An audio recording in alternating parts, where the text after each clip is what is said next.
কোরআনকে বুঝে পড়লে সকল কিছুই যাবে জানা, জীবনের সব কাজের অর্থ পেতে কোরআন করো গবেষণা। সম্মানিত দর্শক শ্রোতা মণ্ডলী, আমরা অত্যন্ত গুরুত্বপূর্ণ একটি বিষয়ে আলোচনা শুনছি। ঈমান থাকলেই জান্নাত পাওয়া যাবে, এই বিষয়টি নিয়ে আমাদের দুইজন আলোচক আলোচনা করেছেন। আমরা আরও আলোচনা করতে চাই, এই বিষয়টি নিয়ে আরও পর্যালোচনা করতে চাই, কারণ আমাদের সমাজে এই কথাটি প্রচলিত আছে, যারা পরিমাণ ঈমান থাকলেই সে একদিন না একদিন জান্নাতে যাবে। যার কারণে অধিকাংশ মানুষ তারা গুনার ভিতরে নিমজ্জিত, বড় বড় পাপ তারা করছে, শিরক সহ হাজারো অন্যায়ের সাথে জড়িত আছে। কারণ তারা জানে যে ঈমান থাকলেই চলবে, আমলের অত গুরুত্ব নাই, আমল না হলেও জান্নাতে যাওয়া যাবে। আজকে আমরা আলোচনার মাধ্যমে বিষয়টি পরিষ্কার করতে চাই যে আসলে ঈমান থাকলে জান্নাত পাওয়া যাবে কিনা, জান্নাতে যাওয়া যাবে কিনা, এই বিষয়টি আমরা পরিষ্কার করতে চাই। এই জন্য আমাদের দুইজন প্যানেল আলোচক তারা আলোচনা করেছেন। এখন আলোচনা নিয়ে আসছেন হাফেজ মাওলানা সালাহউদ্দিন আল আজাদ। মুমিনকে জান্নাত পেতে হলে কবিরা গুনাহ মুক্ত হয়ে পরকালে যেতে হবে।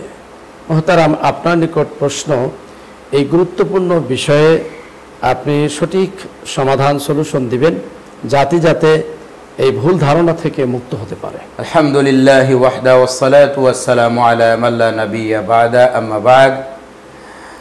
قال الله تبارك وتعالى إن تجتنبوا كبائر ما تنهون عنه نكفر عنكم سيئاتكم وندخلكم مدخلا كريما صدق الله العظيم। যে মহতারাম, অত্যন্ত গুরুত্বপূর্ণ একটি বিষয় আপনি উপস্থাপন করেছেন। আমার সহ আলোচক মহতারাম এতক্ষণ আলোচনা করতেছিলেন, যে টপিকসটি আপনি আমাকে কথা বলতে বলেছেন, বিশেষ করে জান্নাত পেতে হলে মুমিনকে কবিরা গুনাহ মুক্ত হয়ে পরকালে যেতে হবে। কোরআন এবং সুন্নাহর আলোকে আমি কিছু দালিলিক কথা আমি উপস্থাপন করব ইনশাআল্লাহ। একই সাথে দর্শক যারা আমাদের এই আলোচনা অত্যন্ত ধৈর্য সহকারে শুনছেন, গুরুত্ব দিয়ে কথাগুলো শুনবেন, অত্যন্ত তাত্ত্বিক আলোচনা।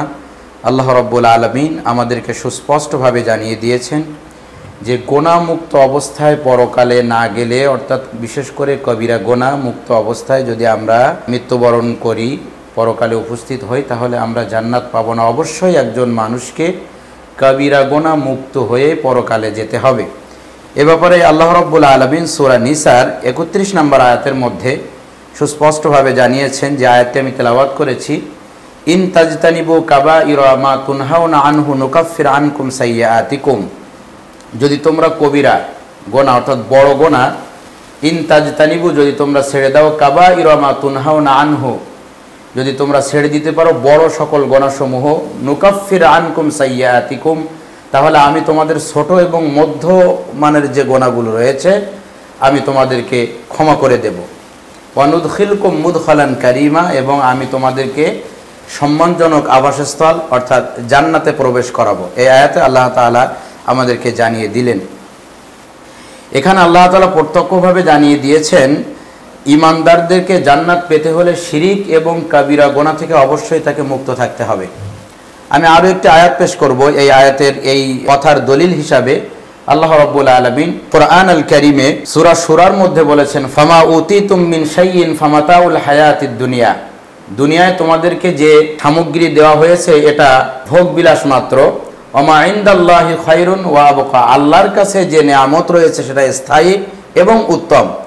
এরপরে আল্লাহ তাআলা বলেছেন, লিল্লাযীনা আমানু ওয়া আলা রাব্বিহিম ইয়াতাওয়াক্কালুন। যারা ঈমান আনে এবং আল্লাহর উপরে যারা তাওয়াক্কুল করে তাদেরকেই আল্লাহ তাআলা এই নিয়ামত দিয়ে ধন্য করবেন। এবং বিশেষ করে আমাদের আলোচনার সাথে রিলেটেড যে বিষয়টি রয়েছে, ওয়াল্লাযীনা ইয়াজতানিবুনা কাবায়িরাল ইসমি ওয়াল ফাওয়াহিশা ওয়া ইযা মা গাদিবু হুম ইয়াগফিরুন। এখানেও কিন্তু একই কথা বলা হচ্ছে যে বড় কাবিরা গোনাহ সমূহ এবং ফাহেশা কাজ, সাথে সাথে রাগ হওয়ার পরে যারা রাগকে নিয়ন্ত্রণ করতে পারে, ক্ষমা করতে পারে সকল শক্তি থাকার পরেও আল্লাহ তাআলা তাদের কথা বলেছেন। বিশেষ করে কাবিরা গোনাহ মুক্ত হয়ে গেলে ওই ব্যক্তিকে আল্লাহ তাআলা এই নিয়ামত দিয়ে ধন্য করবেন বলে এই আয়াত আমাদের কাছে স্পষ্ট করে। কিন্তু সাথে সাথেই আমরা যদি সূরা ফুরকানের 63 থেকে নিয়ে 70 আয়াত পর্যন্ত আমরা পড়ে থাকি, সেখানে রব্বুল আলামিন বিশেষ করে একটা তথ্য দিয়েছেন। সেখানে বেশ কিছু কাবিরা গুনার আলোচনা হয়েছে। হত্যা, জেনা, ব্যভিচার, কৃপণতা, এই জাতীয় কাবিরা গুনাহ সমূহের আলোচনা করে, এমনকি শিরিক পর্যন্ত সেখানে আলোচনা রয়েছে। এরপর আল্লাহ তাআলা বলেছেন, যারা এই জাতীয় অপরাধের সাথে সংযুক্ত থাকবে তাদেরকে অবশ্যই আমি জাহান্নামে প্রবেশ করাবো। কোরআন আল কারীমের আয়াত অংশ হচ্ছে ওয়ায়াখলুদ ফিহি মুহানা, তারা সেখানে চিরস্থায়ী থাকবে। কারা? যারা কাবিরা গুনাহ সহ যাবে। এর বিপরীত হচ্ছে কাবিরা গুনাহ মুক্ত অবস্থায় যদি যায় তার জন্য যে পুরস্কার, সেটা আল্লাহ তাআলা অন্য আয়াতে ঘোষণা করেছেন, আমরা সেটা দেখতে পাবো। তো বিশেষ করে এই জাতীয় কাবিরা গুনাহ যেগুলো আল্লাহ তাআলা এখানে উল্লেখ করেছেন, অপব্যয়, কৃপণতা, শিরিক, মানুষ হত্যা, জেনা, ব্যভিচার, এই কাবিরা গুনাহগুলো যাদের থাকবে তারা স্থায়ীভাবে জাহান্নামের মধ্যে তাদেরকে অবস্থান করতে হবে। এর পরের অংশে আল্লাহ তাআলা আমাদের জন্য অত্যন্ত গুরুত্বপূর্ণ, আমাদের জন্য আশাব্যঞ্জক যে তথ্যটা দিয়েছেন, ইল্লা মান তাবা ওয়া আমানা ওয়া আমিলা আমালান সালিহা। এই যে কাবিরা গুনাহ আমাদের আমলনামায় থাকে, বা আমরা কাবিরা গুনাহ অনেক সময় মানবিক দুর্বলতার কারণে করে ফেলি, তো এই কাবিরা গুনাহ থেকে মুক্ত হওয়ার পথ এবং পন্থা আল্লাহ আমাদেরকে বলে দিচ্ছেন, সেটা হচ্ছে তাওবা।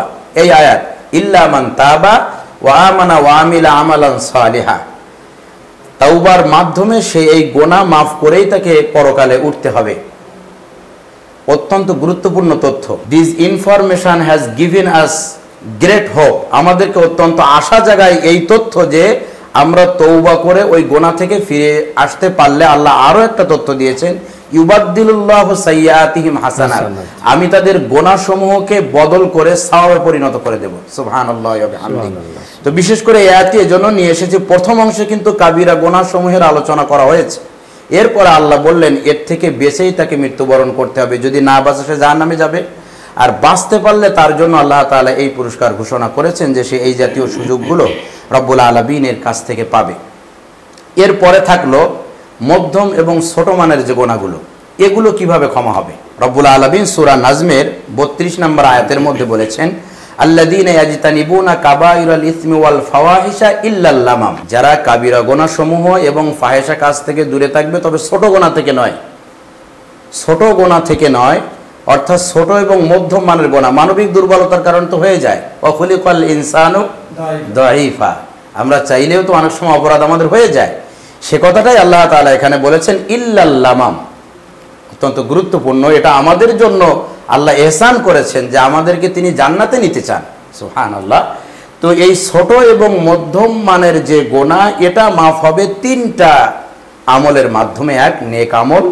দুই, পবিত্র শাফাত, যারা শাফাত নামক এই পবিত্র বিষয় কিয়ামতের মাঠে রব্বুল আলামিনের ইচ্ছায় যারা পাবে, নেক আমল এবং শাফাতের মাধ্যমে ছোট এবং মধ্যম মানের এই গুনাহগুলো ক্ষমা হবে বলে এই আয়াত আমাদেরকে নিশ্চিত করেছে। প্রাসঙ্গিক প্রশ্ন, যেহেতু তওবার মাধ্যমে সবই ক্ষমা হবে, জি, ছোট গুনাহ, মধ্যম শিরিক, গুনাহ, বড় গুনাহ, তাহলে শাফাত কেন হবে? শাফাতের কি প্রয়োজন? শাফাতটা বিশেষ করে আমি এখানে ক্লিয়ার করেছি, সেটা হচ্ছে যে শাফাত ছোট এবং মধ্যম, নুকাফির আনকুম সাইয়্যাতিকুম, যে গুনাহগুলোর কাফারা করতে আল্লাহ তাআলা চাচ্ছেন, যে ছোট যে গুনাহগুলো, এগুলো কিয়ামতের ময়দানে শাফাত, আমরা তো আহলে সুন্নাত ওয়াল জামাত অবশ্যই বিশ্বাস করি যে শাফাত নামক একটা ব্যাপার রয়েছে। এই শাফাতের মাধ্যমে এবং নেক আমলের মাধ্যমে, দোয়ার মাধ্যমে বিচারের মাঠে আল্লাহ সুবহানাহু ওয়া তাআলা বিশেষ করে ছোট গুনাহগুলো ক্ষমা করাবেন, তবে কাবিরা গুনাহ নয়। আমি এ ব্যাপারে একাধিক হাদিস দিতে পারবো, 8টি সহিহ হাদিস রয়েছে। ছোট গুনাহ এবং মধ্যম গুনাহ শাফাতের মাধ্যমে ক্ষমা হবে ইনশাআল্লাহ। গুনাহ মানুষ কি জন্য করে? তাৎক্ষণিক কোনো প্রতিক্রিয়া করে না বলেই মানুষ গুনাহ করে। গুনাহ যদি সাথে সাথেই প্রতিক্রিয়া করত, তাহলে কিন্তু মানুষ গুনাহ করার দুঃসাহস দেখাতে পারতো না। এছাড়াও আরেকটি বিষয় বিশেষ করে দর্শকদের উদ্দেশ্যে বলবো, আপনার অত্যন্ত ধৈর্য সহকারে এই আলোচনা শুনছেন, এবং আমরা বিশেষ করে একটা স্পর্শকাতর বিষয় আলোচনা করছি, কাবিরা গুনাহ, যেটা ঈমান বিধ্বংসী। যে কাবিরা গুনাহ নিয়ে মৃত্যুবরণ করলে আমরা বিচারের মাঠে কোনোভাবেই জাহান্নাম থেকে বাঁচতে পারছি না। অবশ্যই মৃত্যুর যুক্তিসঙ্গত কারণ সংগঠিত হওয়ার আগেই আমাকে গুনাহমুক্ত হতে হচ্ছে। আমার মুহতারাম আলোচনা করছিলেন ওয়ালাইসাতিত তাওবাতু লিল্লাযিনা ইয়ামালুনাস সাইয়্যাত, এভাবে একাধিক দলিল তিনি পেশ করেছেন। তো গুনাহ থেকে মুক্ত হওয়ার জন্য আরেকটি বিশেষ আমল আমরা মনে রাখতে পারি। কোরআন আল কারীমে আল্লাহ তাআলা বলেছেন, আলাম ইয়ালাম বিআন্নাল্লাহা ইয়ারা, তাদের জেনে রাখা উচিত যে আল্লাহ তাদের দিকে তাকিয়ে আছেন, আমার মালিক আমার দিকে কি তাকিয়ে রয়েছেন। আমি যদি গোনা করি সাথে সাথে তিনি সেটা দেখে ফেলেন। তো মোহতারাম, আপনি যে প্রশ্নটি করেছেন, মুমিনকে জান্নাত পেতে হলে কাবিরা গোনা মুক্ত হতে হবে, মুক্ত হয়ে তাকে পরকালে যেতে হবে। আমি কোরআন এবং সুন্নাহর আলোকে কোরআনের যে অংশটি আমি আলোচনা করলাম, এবার বিশেষ করে কিছু হাদিস আমি পেশ করছি। যেহেতু আমাদের কোরআন সুন্নাহ একটা মৌলিক দলিল ইসলামের, তো হাদিসেও আমরা সুস্পষ্ট হাদিস পাচ্ছি, মুতাওয়াতির পর্যায়ের হাদিস রয়েছে এখানে। আমি সবগুলো উল্লেখ করতে পারবো না। বিশেষ করে আত্মহত্যা আমরা জানি এটা একটা কাবিরা গুনাহ। নবী করিম সাল্লাল্লাহু তাআলা আলাইহি ওয়াসাল্লাম খয়বরের যুদ্ধের একটা প্রেক্ষাপট, হাদিসটি অনেক লম্বা হাদিস। হাদিসটি বুখারী আস-সহিহ, বুখারী শরীফের হাদিস নাম্বার 3967 নম্বর হাদিস। এই হাদিসের আমি একটু অংশবিশেষ শোনাচ্ছি। নবীজি সাল্লাল্লাহু আলাইহি ওয়াসাল্লামকে একজনের ব্যাপারে বলা হলো যে সে অত্যন্ত বীরের মানসিকতা নিয়ে সে যুদ্ধের ময়দানে কুফফারদের বিরুদ্ধে যুদ্ধ করছেন। রাসূল সাল্লাল্লাহু আলাইহি ওয়াসাল্লামকে তথ্য দেওয়া হলো। আল্লাহ রসুল সাল্লাল্লাহু আলাইহি ওয়াসাল্লাম বললেন, ইন্নাহু মিন আহলিন নার, সে জাহান্নামী। এ কথা বলার সাথে সাথে সাহাবায়ে কেরাম চমকে উঠলেন। যে ব্যক্তি দ্বীনের পক্ষে ইসলামের শত্রুদেরকে নিধন করছে সে জাহান্নামে যাবে। রাসূল করিম সাল্লাল্লাহু আলাইহি ওয়াসাল্লামের কথাটি শুনেই সাহাবায়ে কেরাম কিছু সময়ের জন্য আটকে উঠলেন।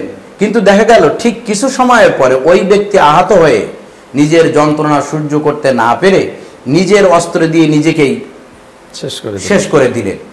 ইন্নাহু মিন আহলিন নার, আল্লাহর হাবিব সাল্লাল্লাহু আলাইহি ওয়াসাল্লামের কথাটি বাস্তবে পরিণত হলো। আমি এই হাদিসটির এই অংশটি এজন্য বিশেষভাবে বলছি, ওই ব্যক্তি এই যে কাবিরা গুনাহটা করলো কিন্তু সে তাওবার সুযোগ আর পেল না, সাথে সাথে আল্লাহর হাবিব সাল্লাল্লাহু আলাইহি ওয়াসাল্লামের জবান মোবারক থেকে বের হয়ে গেল সে জাহান্নামী। কারণ সে কাবিরা গুনার মতো ঈমান বিধ্বংসী, জান্নাতে যাওয়ার প্রতিবন্ধক যে দুঃসাহসে দেখিয়ে ফেলেছে, সে আত্মহত্যা করেছে। এভাবেই যদি ব্যক্তির আমলনামায় কাবিরা গুনাহ থাকে, সে পরকালে কাবিরা গুনাহ নিয়ে উঠলে সে জান্নাতে যেতে পারবে না। আরেকটা হাদিস যদি আমরা আত্মসাৎ, রাসূল করিম সাল্লাল্লাহু আলাইহি ওয়াসাল্লামকে একজনের ব্যাপারে খুব ভূয়সী প্রশংসা করা হচ্ছিল যে এই ব্যক্তি খুব ভালো মানের যুদ্ধের ময়দানে তার বীরত্ব প্রকাশ করেছেন। রাসূল করিম সাল্লাল্লাহু আলাইহি ওয়াসাল্লাম বললেন, কাল্লা ইন্নী রাআইতুহু ফিন নার, আমি তাকে জাহান্নামে দেখছি। সাহাবায়ে কেরাম আশ্চর্য হয়ে জিজ্ঞাসা করলেন, ইয়া রাসূলুল্লাহ, এটা কিভাবে সম্ভব? রাসূল করিম সাল্লাল্লাহু আলাইহি ওয়াসাল্লাম বললেন, সে এমন একটি কাজ করে বসেছে, বাইতুল মাল থেকে সে একটি চাদর আত্মসাৎ করেছে। আত্মসাৎ নিঃসন্দেহে কাবিরা গুনাহ।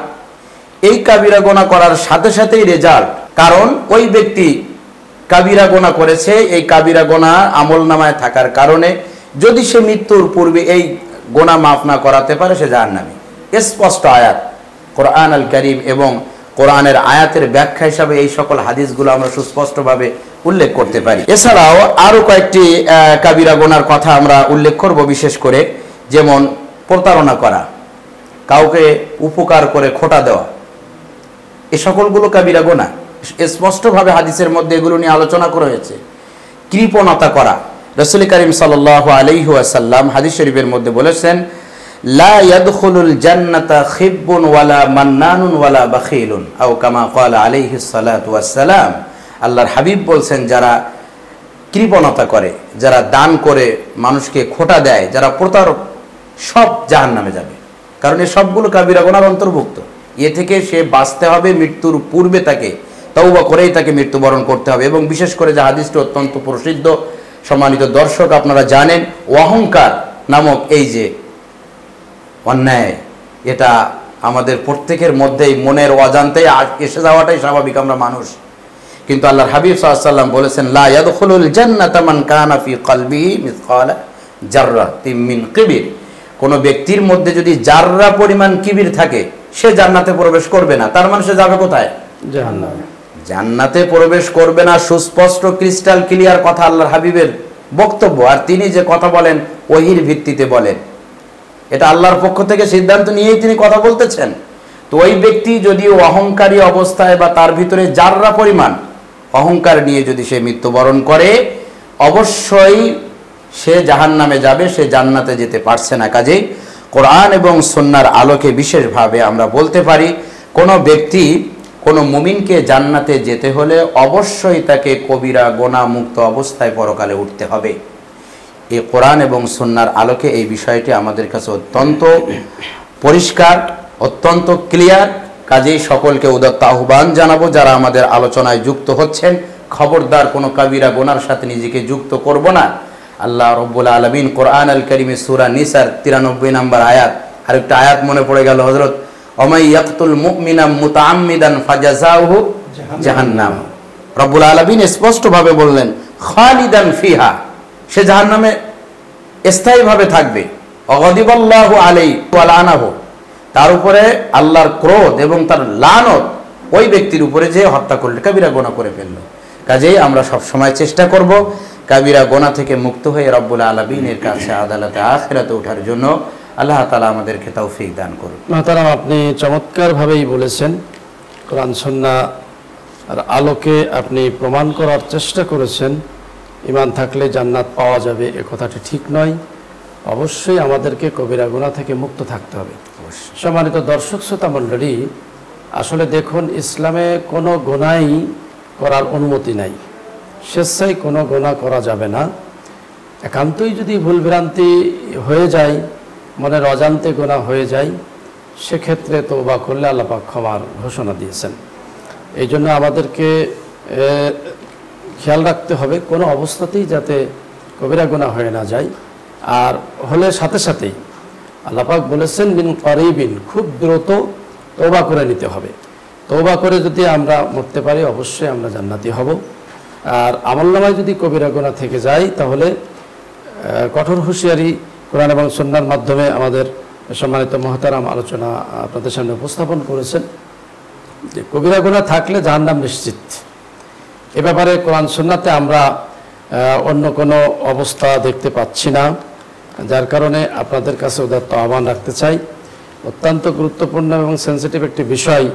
আপনাদের মনে প্রশ্ন আসতে পারে যে কেন আপনারা এই বিষয়টি নিয়ে আলোচনা করছেন, এটি আলোচনা না করলে কি হতো না? আসল মূল বিষয় যেটি, সেটি হলো যে মানুষ যেহেতু জানে ঈমান থাকলেই জান্নাতে যাওয়া যাবে, কবিরা গুনাহ সহ যদি মারা যায় তাও একদিন না একদিন জান্নাত পাবো, এই ধারণার কারণে অসংখ্য মানুষ গুনার ভিতরে নিমজ্জিত, ইসলাম বহির্ভূত কাজের সাথে তারা জড়িয়ে যাচ্ছে, যাতে মানুষ গুনাহ থেকে মুক্ত থাকতে পারে এবং ইসলাম বহির্ভূত কাজ থেকে যাতে বিরত থাকতে পারে। এই বিষয়টা ক্লিয়ার করার জন্যই এই গুরুত্বপূর্ণ বিষয়টি আপনাদের সামনে আমরা নিয়ে এসেছি।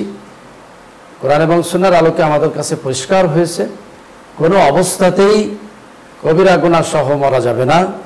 কবিরা গুনাহ সহ যদি কেউ মারা যায়, তাহলে অবশ্যই সে জাহান্নামে যাবে। সম্মানিত দর্শক শ্রোতা মণ্ডলী, আসুন আমরা সকলেই কবিরা গুনাহ থেকে বেঁচে থাকি, আর গুনাহ হয়ে গেলে সাথে সাথেই তওবা করে আমরা আল্লাহর নিকট মাফ চাই। অবশ্যই তিনি আমাদেরকে ক্ষমা করবেন। আপনারা সকলেই ভালো থাকুন, সুস্থ থাকুন। আসসালামু আলাইকুম ওয়া রাহমাতুল্লাহি ওয়া বারাকাতুহু।